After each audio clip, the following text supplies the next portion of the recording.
ඔය පොලිමේ වැඩි වෙනවා ඇවිල්ලා ගෑනු ළමයි කරේ. ඊට පස්සේ අපේ කොල්ලන්ගේ පොඩි යෝගට තිබ්බ නිකන් පොඩි සංඥා අණුවක් විදිහට ක්‍රියා කළා එයා. අපේ උන්ගේ තිබ්බ පොඩි ලයින් එකක් දැන් බලනවා ලස්සන කෙල්ලෙක් වාඩි වෙනවා මට ඇත්තට මේ ළමයිගේ ලස්සනක් ලොකට පෙවුන්නේ නැහැ ඒ කාලේ. නැත්නම් අපේ උන් කියන හින්දාම පස්සේ මට මේ කෙල්ල ලස්සනට පේන්න ගත්තා කියන්නේ. ඉරිදා පන්තියේ තියෙන්නේ. ඊට පස්සේ දැන් ඊළඟ සතිවල දැන් මම පන්ති යන්නේ වැඩිපුර දැන් මේ ළමයා ඊ කියලා හිතාගේ. මේ ෆස්ට් ෂයි එකේ මේක සෙකන්ඩ් ෂයි තර්ඩ් ෂයි ඔන්න ෆස්ට් ෂයි එකේ මම කරලා තියෙන වැඩ පේනවා. එතකොට මේ දැන් ලස්සනටත් පේනවා. මම දැන් කොහොමද ගිහලා සති 6ක් 7ක් ගියා. දැන් අපේ උන් අතර මතයක් හදුනා නෑ මේක දැන් අපිට අයිති නෑ මූට තමයි අයිති වයි එකක් ආවා. මලිය දෙසෙට් එකේදී. ඊට පස්සේ මමත් දැන් අරුන්ට පොඩි සත්තමක් දැම්මම කවුරුත් බලන්නේ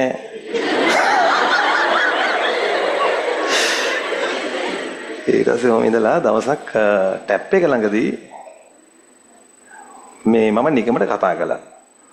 මම ටැප් එක ළඟ එනකන් ඉඳලාම තමයි මම වැඩේ කළේ.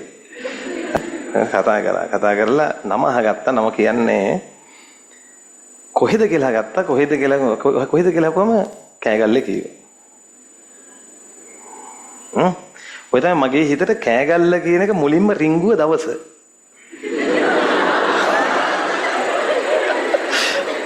ඊට පස්සේ තව දවස් දෙකක් තුනක් කොහොම ඉතින් ඉඳලා දැන් සමහර දවස් වලට මේ එයා යන්නෙත් මේ අපේ පෝලිං ළඟ ඉඳන් මම පෝලිමේ කෙළවර තමයි වාඩි වෙන්නේ. දැන් මෙයා යනවානේ ළඟ. ඊට පස්සේ ටැප් එක ළඟදී මට අමතකුණා කියන්නේ ඉතින් එතනින් ඇහුවේ කොහෙද කියලා විතරයි. අහලා මම අතින් ආයෙ වාඩි වුණා. වාඩිලා දැන් මම ඉන්ටර්වල් එකට පස්සේ එතනින් එනකොට මම ෂේප් එකේ හැමලා වගේ නම් මොකද කියලා ඇහුවා. එතකොට නම කිව්වේ. නම කියාගෙන ගියා. ඒක කෙල්ලට තේරෙන්නේ නැති මු ඉතින් මේ පැණියා තමයි කියලා. ඊට පස්සේ මං එහෙම බය නෑ කතා කරන්න. බය නැතුව කතා කරනවා. ඊළඟ දවසේ මම තීරණය කළා රයිට්. තව ටිකක් විස්තර කතා කරන්න ඕනේ. කොරණෑගල ඉම්පීරියල් කියලා මේ හෝල් එකක් තියෙනවා. ඔතන හිටියා මම දැන් හොඳට ඇඳගෙන. දැන් සෙන්ටිම ගන්න දැන් ඉන්නවා දැන්. උතන මට පේනවා සෙනග ඈත් මෑත් කරගෙන මෙයා එනවා. හරි වැඩේ හරි. ටක් ගාලා කතාවට පටන් ගත්තා. එතනින් තමයි දැන් කතා කරගෙන යනවා. කෙල්ලත් කතා කළා. දිගටම කතා කරගෙන ගියා. මොකද ඉස්කෝලේ ස්වර්ණ ජයන්ති කිව්වේ. ස්වර්ණ ජයන්ති කියලා නමකට අහලා තිබුණේ නෑ මම ඒ කාලේ. ඊට පස්සේ මම ඉතින් දහගෙන ගිහිල්ලා කොහෙද මේ ගම්පලත් ඔක්කොම ඇහුවා. තමයි ඒක කියන්නේ කෑගල්ලේනේ. අදටත් මතකයි මේ ඇඩ්‍රස් එක මතකයි මට. ඇඩ්‍රස් එක කිව්වට ඇඩ්‍රස් එක කිව්වේ නෑ ගම කිව්වේ. පස්සේ මම හිතාගත්තා දැන් ඔන්න දැන් එදා දැන් අපි දෙන්න දැන් ඔන්න ඉන්න ගමන් එයාත් බලනවා මාත් බලනවා. දැන් වැඩේ හරිය ඔන්න වෙලා තියෙන්නේ. ඊට පස්සේ ඊළඟ දවසේ අහන්නම් කියලා හිටියේ. ඊට පස්සේ මේ ළමයා ආවේ නෑ. ඊළඟ සතියේත් හිටියා. ආවේ නෑ. සති 5ක් විතර හිටියා වොම ආවේ නෑ. දැන් අන්තිම සතියේ කලින් සතියේ මේ. ඔව් මං කළා තියෙන වැඩ පේනවද? ඊට පස්සේ කොමාරි පන්ති අවසාන වෙනකන් ආවේ නෑ. අවසාන දවසේ ගෑනු ළමෙක් මගෙන් පොඩි යෝජනාවක් කළා. මගෙන් ඇහුවා වගේ එකක් කළා. එයා ඒ අර ළඟ හිරපු කෙනෙක්. මං එයාට කිව්වා මේ මට ආදරේ නම් පොඩි ගෑනු ළමයිගේ විස්තරයක් තියෙනවා මට. ඒ කාලේ ටෙලිෆෝන් මොබයිල් නෑ. මං කිව්වා මට ඇඩ්‍රස් එක හොයලා දෙන්න කියලා. මේ කෙල්ල කොච්චර මං ගැන හැඟීමක් තිබ්බද කියන්නේ මට ඇඩ්‍රස් එක හොයලා දුන්නානේ. ඇඩ්‍රස් එක හොයලා දුන්නා. පස්සේ මං ඇඩ්‍රස් එක අරගෙන අන්තිම සතියේ ගෙදර ගියා. ගිහින් පස්සේ විභාගෙත් ලියවා. ලියලා ඉවර වෙලා මම මේවා කියන්නත් හොඳ නෑ මුන් කරයිත් දන්නේ නැහැ මේවා. පස්සේ මම පොඩි උපක්‍රමයක් කරලා එහෙම මම කියන්නම්කෝ උපක්‍රමයක් කරලා මම පොඩි ලෙටර් එකක් කියවලා නිකන් හිටියා. දවස් කීපකින් මට මොබයිල් එකක් තිබ්බා එයාට නේ. එහෙමයි උනේ. මගේ ලෙටර් කෝල් එක කරනවා 0.35.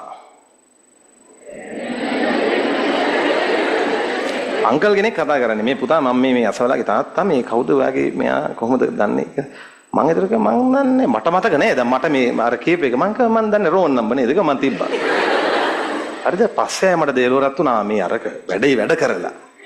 මං ආයෙ ගත්තා නේ අංකල් මේ අපි නංගිගේ යාළුවෙක්.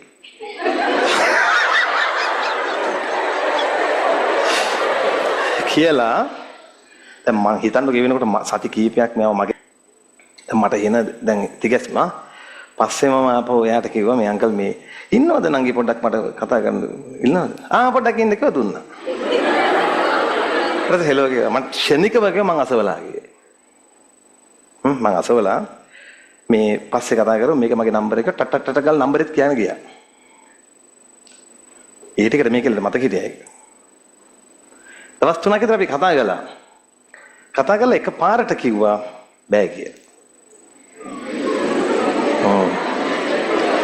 ඒ බෑ කියලා කියන්න හේතුව සමහර විට යාළුවෝ හිටව පිරිමිනමක බලපෑමක් වෙන්න බල යාළුවා හිටියේ. කොල්ල සරයි. පස්සේ මම දර කතාවට ආයුෂ තිබ්බේ දවස් 3යි. මම කියන්නේ මම ඔයාලට වඩා ඔය ගැන දන්නවා කියලා.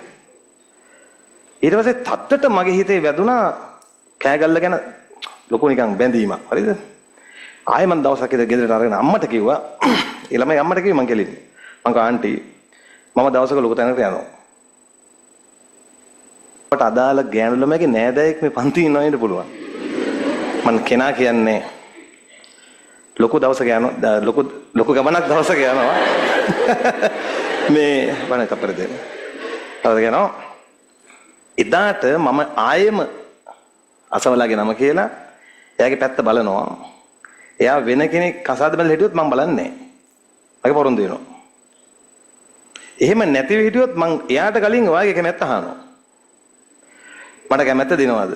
හා බලන්න පුතේ එහෙනම් කතා කරන්නකො කිව්වා අම්මා. අම්මා හැබැයි ඊළඟට කිව්වා මං ඔයා මෙහෙම කතා කරපු ගැන සතුටුයි කිව්වා. ඕන බලන්න අම්මලාගේ ස්වභාවය. හරි? පස්සේ දුලා ඉස්සර වුණා.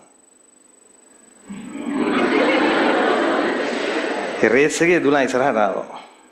ආයෙ මට කතා කරන්න බැරුව ගියා. ඒකේ මොකද හේතුව මේ මොකක් කරේ එන්ගේජ් වුණා හරි මොන හරි වුණා ඒ ළමයා. එහෙම වුණා. අදටත් ඒ කෙනා දන්නේ නැහැ මං හිතන්නේ මම තමයි දිනේෂ් මුතුකල කියලා. දන්නේ නැහැ. මොකද ඒ කාලේ මට යාළුවෝ කතා කළේ අමිල කියලා. හරි? කෑගල්ලේ අවසාන බැච් එකට කලින් බැච් එකට මම මේක කියලා තිබ්බේ නිකන් සිහිවට නැක විදිහට. මම හිතාගත්තා කවදා හරි මෑත්ස් ක්ලාසස් පටන් ගන්න පළවෙනියටම කොහෙන් කියලාද? කෑගල්ලෙන්. තාම කිසිම මීඩියා එකක්වත් මේක දන්නේ නැහැ. ලියමු.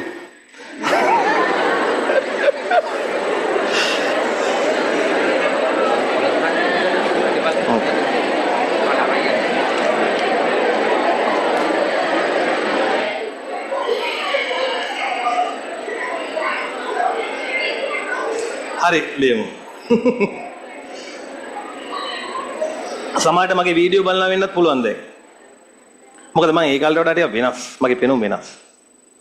කෙනෙක්ට හොයන්න බෑ මම ඒ කාලේ හිටියද මේ කාලේ ඉන්නවද. හරි? සමහරට මේ වීඩියෝ එක ලියලා ගියොත් ඒක දැක්කොත් ඒක නා දණියේ. මෙයාද. ඒතකොට මේ ගැන ඉච්චර හිතන්න එපා නේ. ළමයි ඉන්නව වෙන්නත් පුළුවන් දැන්. මටත් දෙන්නෙක් ඉන්නවා. ඔක්සින් රයිට් ලියමු.